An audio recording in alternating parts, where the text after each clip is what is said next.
AJPI, association d'assurés engagés et responsables, présente Sud Radio, le grand matin week-end, la force de l'engagement. Muriel Réus. Bonjour Muriel. Bonjour Laurent.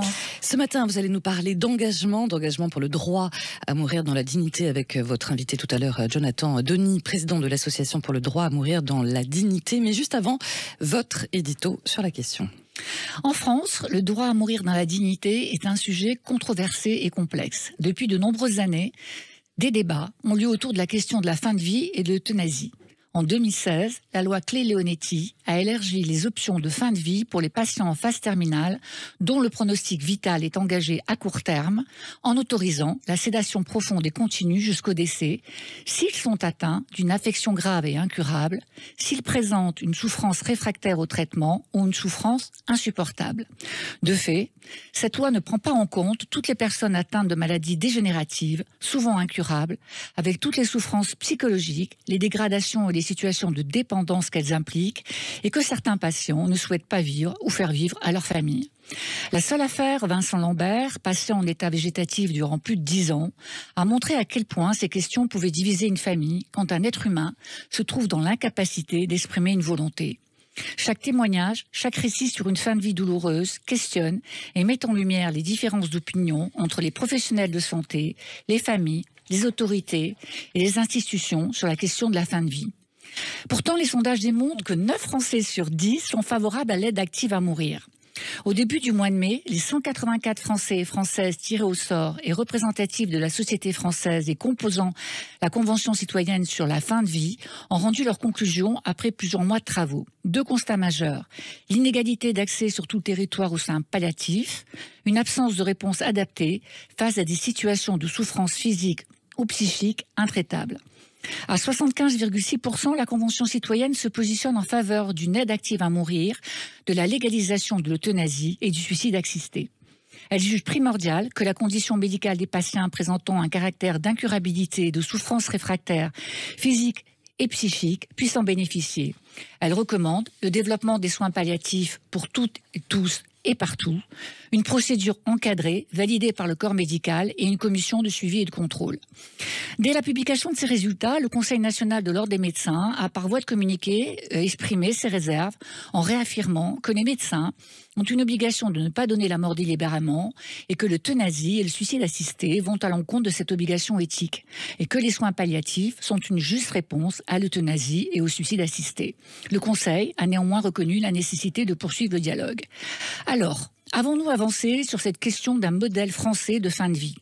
Rejoindrons-nous les pays qui ont légalisé l'euthanasie, la Belgique, les Pays-Bas, le Luxembourg, le Canada, l'Espagne, la Colombie et certains États aux États-Unis? Ce qui est certain, c'est que prenant acte des conclusions de la Convention citoyenne, le chef de l'État a confié au gouvernement la mission d'élaborer un projet de loi sur la fin de vie en France d'ici la fin de l'été et que la question de l'euthanasie va continuer à soulever des débats éthiques, philosophiques, religieux, juridiques, passionnés et parfois polarisants. Voilà, merci beaucoup Muriel. Pour répondre à toutes ces questions, votre invité ce matin, c'est Jonathan Denis, président de l'ADMD, l'Association pour le droit à mourir dans la dignité. Bonjour. Alors, cette association importante sur un sujet majeur, un sujet sociétal, représente 77 000 membres adhérents. Jonathan, on ne vous voit pas, mais vous avez 40 ans. Pourquoi cet engagement personnel et bénévole, je le rappelle ? Il y a 2 phases d'engagement. La première phase, c'est l'affaire Vincent Imbert. Vous avez parlé de Vincent Lambert, mais il y a eu Vincent Imbert, il y a plus de 20 ans, qui avait eu un accident de voiture, qui s'est retrouvé tétraplégique et qui avait demandé au président de la République, Jacques Chirac, à l'époque, le droit de mourir. Ce droit qui lui avait été refusé, c'est sa maman, Marie, avec le docteur Frédéric Chossois, qui l'ont aidé. Ils ont été traînés devant la justice pour ça. Ils ont, pour sa maman, bénéficié d'un non-lieu. Et éthiquement, je n'ai pas compris comment on pouvait refuser cet accompagnement d'une personne qui avait ses souffrances réfractaires. Et puis plus tard, j'ai eu, on va dire, l'engagement physique pleinement entier au sein de la DMD parce que j'ai accompagné mon père qui avait un cancer généralisé. On était en 2008 et qui avait décidé quand et où il devait partir parce que ses souffrances étaient devenues inapaisables et parce que pour lui, la vie n'était devenue que de la survie. Il a fallu connaître le bon médecin, entre guillemets, qui l'a accompagné dans le cadre d'une euthanasie clandestine. Et je me suis fait une promesse, c'est de me battre de toutes mes forces pour qu'il ne faille pas connaître le bon médecin ou avoir l'argent pour partir en Suisse ou avoir la possibilité physique de se déplacer en Belgique et que ce soit notre pays, en France, d'accompagner toutes ces personnes qui le demandent dans une loi qui n'obligera personne à y recourir et qui respectera toutes les consciences. C'est quoi une euthanasie clandestine ? Alors une euthanasie clandestine, très clairement, c'est quand un médecin a pratiqué un geste qui a entraîné la mort en quelques instants de mon père. Alors, est-ce que vous soutenez les conclusions de la Convention citoyenne sur la fin de vie ? Est-ce que vous pensez que ces conclusions dessinent un nouveau modèle français de fin de vie ? Alors ces conclusions, elles viennent après de multiples conclusions. Il faut savoir qu'il y a eu plus de 30 rapports et 30 travaux qui ont été faits depuis 1991 dans notre pays sur la question. Il ne faut pas oublier qu'il y a déjà eu 17 propositions de loi en l'espace de même pas 10 ans sur la question de la fin de vie. Donc la Convention citoyenne, elle dit ce que dit la DMD depuis des années, mais ce que disent les Français, vous l'avez rappelé, 8 à 9 Français sur 10 favorables à l'aide active à mourir. Ils disent donc qu'il y a des situations pour lesquelles, effectivement, éthiquement, on peut ouvrir l'aide active à mourir. Et ils le disent dans une immense majorité, mais ce qui est important, c'est qu'ils disent aussi qu'il y a un quoi qu'il en soit. Et ce quoi qu'il en soit, c'est l'accès universel aux soins palliatifs, c'est donc de la formation et de l'information. Alors, depuis cette loi, cette fameuse loi de 2005, les médecins ont l'obligation de traiter les cas des patients en fin de vie, même si cela doit hâter leur mort. Pour ces patients, certains disent qu'on a les moyens nécessaires. Ce sont les professionnels opposés à l'euthanasie qui le disent. Mais pour eux, ça veut dire quoi, ces moyens ? Est-ce que, j'imagine que vous n'êtes pas tout à fait d'accord avec cette affirmation ? Non, alors je suis pas d'accord avec cette affirmation, évidemment, mais ce sont les mêmes qui, en 2005, effectivement, disaient qu'il n'y avait pas besoin de la loi Leonetti, et puis qu'ils l'ont trouvé formidable, qui, en 2016, ont expliqué qu'il n'y avait pas besoin de la loi Claes-Leonetti, et qui, aujourd'hui, vous expliquent que c'est un trésor national. Il faut bien comprendre que, dans les différentes lois qui existent, dont la dernière Claes-Leonetti, vous l'avez rappelé, la sédation profonde et continue jusqu'au décès, elle est dans le cas d'un pronostic vital engagé à court terme. On n'a même pas défini dans la loi ce qu'était le court terme. Oui, il a fallu attendre 2 ans plus tard que la Haute Autorité de Santé nous dise c'est quelques heures, quelques jours. Et la question, elle se pose pour tous ceux qui n'ont pas un pronostic vital engagé à court terme. Puis même quelques heures ou quelques jours pour des patients, enfin en tout cas ou pour la famille, c'est assez insupportable. C'est quelques heures ou c'est quelques jours. Vous avez des patients qui aimeraient être accompagnés dans le cadre d'une aide active à mourir en quelques instants, entourés de leurs proches, partir. On dit, enfin moi j'aime bien cette phrase de Marguerite Yourcenar, c'est entrer dans la mort les yeux ouverts. Et pour moi c'est totalement cette traduction-là. Donc je ne dis pas la sédation ne convient pas. Je dis simplement il faut savoir aller plus loin et il faut écouter toutes les demandes légitimes qui existent et qu'on soit bien d'accord, c'est une aide active à mourir demandée par le patient et consentie par un médecin, c'est pas la porte à tout et pour faire n'importe quoi demain. Alors cette demande légitime, elle devrait se retrouver dans ces directives anticipées qui existent depuis 2005, c'est-à-dire ces directives qui permettent d'écrire ce que l'on souhaite ou ce que l'on refuse. Elles devaient être formulées tous les 3 ans. Depuis la loi de 2016, elles sont valables maintenant indéfiniment. Alors la question c'est, on les trouve où ces directives anticipées ? Est-ce qu'on sait combien de personnes en France les ont rédigées ? Vous pointez deux problèmes. Le premier, c'est le manque d'informations sur les directives anticipées. Vous l'avez dit, elles étaient valables avant 3 ans. Heureusement, depuis 2016, elles sont valables indéfiniment. Elles doivent s'imposer au médecin, c'est-à-dire que le médecin doit en prendre connaissance. Le problème, c'est que pour en prendre connaissance, il faudrait savoir où en prendre connaissance. Donc aujourd'hui, vous avez Mon Espace Santé qui vous permet de mettre vos directives anticipées avec votre personne de confiance, mais très peu de Français l'ont fait. Alors que moi, je pense qu'on pourrait les mettre sur une carte vitale, par exemple. Et puis, il faut une information. C'est-à-dire qu'il faudrait permettre à des médecins généralistes, par exemple, d'avoir des consultations anticipées sur la fin de vie pour pouvoir en parler. Il faut réfléchir comment en parler aux jeunes. Nous, ce travail, on le fait à la DMD. On fait une tournée chaque été pour aller en parler aux jeunes, pour aller en parler aux citoyens. On a un fichier national des directives anticipées. Le Centre national des soins palliatifs et de la fin de vie estime que 8% des Français auraient rédigé. Auraient, parce qu'on n'en sait rien. C'est très peu. Et puis moi, je pense vraiment que le chiffre, en plus, est bien en dessous. Donc il y a tout un travail à faire sur cette question pour bien faire comprendre que c'est aujourd'hui le seul document qui permet de se protéger, de dire ce qu'on souhaite ou ce qu'on ne souhaite pas. La DMD en propose, vous en retrouvez aussi sur le ministère de la Santé, et puis ça peut être rédigé sur papier libre directement. Vous en gérez combien, la DMD ? On en gère aujourd'hui 60 000 environ. Alors, ces directives anticipées, elles sont importantes et normalement, elles imposent à tout médecin de prendre connaissance de ces directives. Alors encore faut-il que les patients les aient sur lui ou qu'elles aient été remplies dans un dans un hôpital. Mais il y a quand même une question qui m'interpelle, moi, en tant que citoyenne, n'ayant pas rempli mes directives, mes directives anticipées, c'est que le corps médical considère quand même, au moment de prendre une décision, qu'elle doit être conforme à la situation médicale du patient, c'est-à-dire à son état de santé, à la nature et la gravité de sa maladie. Vous pouvez nous éclairer sur ce point ? C'est un point important de la loi de 2016, effectivement, sur les directives anticipées. C'est-à-dire que si le médecin doit en prendre connaissance, pour autant, dans une procédure collégiale, il peut refuser de les appliquer.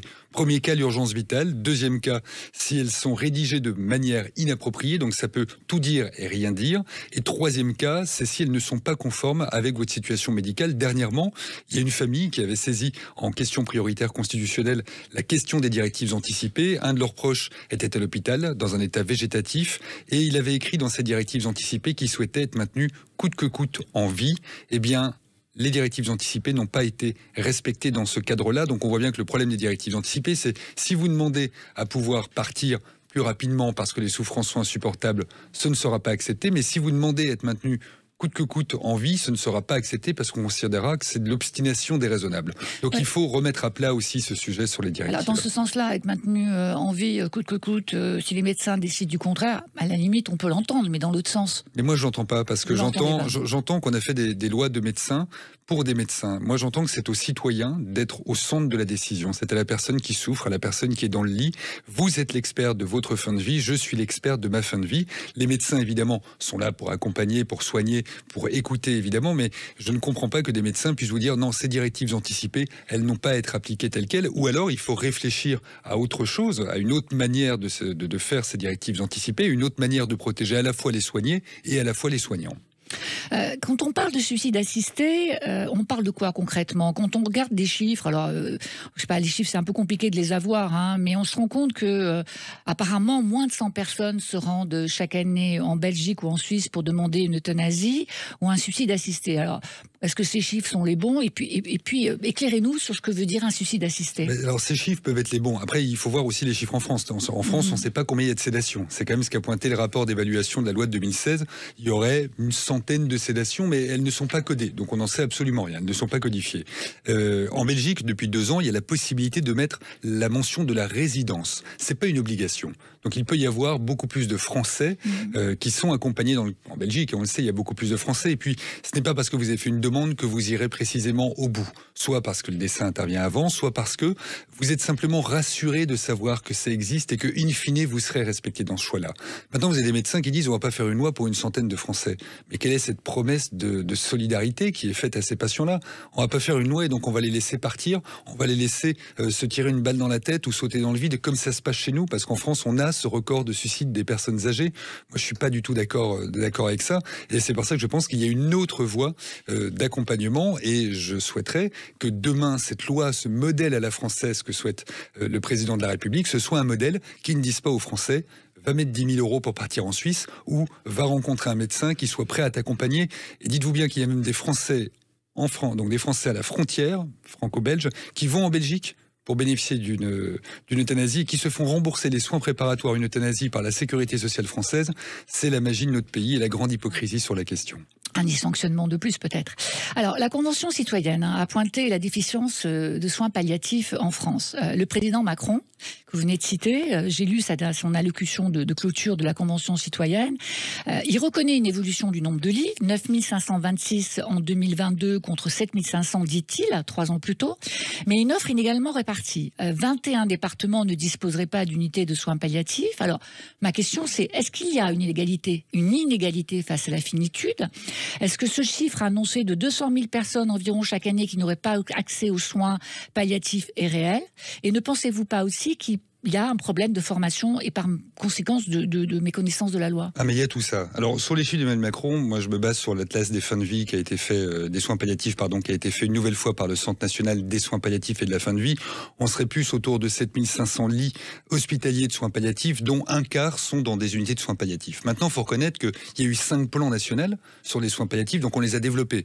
En 15 ans, on a multiplié par 2 les unités de soins palliatifs, on a multiplié par 2,5 les lits de soins palliatifs. Pour autant, vous l'avez dit, 21 départements sans unité, ça ne veut pas dire que ces 21 départements n'ont pas de soins palliatifs. Vous avez des équipes mobiles, vous avez des lits identifiés, ils sont souvent mieux dotés que la moyenne nationale, mais il y a un travail de formation des soignants, il faut l'infusion de la culture palliative. Regardons en Belgique. En Belgique, le médecin généraliste vous parle des soins palliatifs. Il faut qu'on y arrive en France.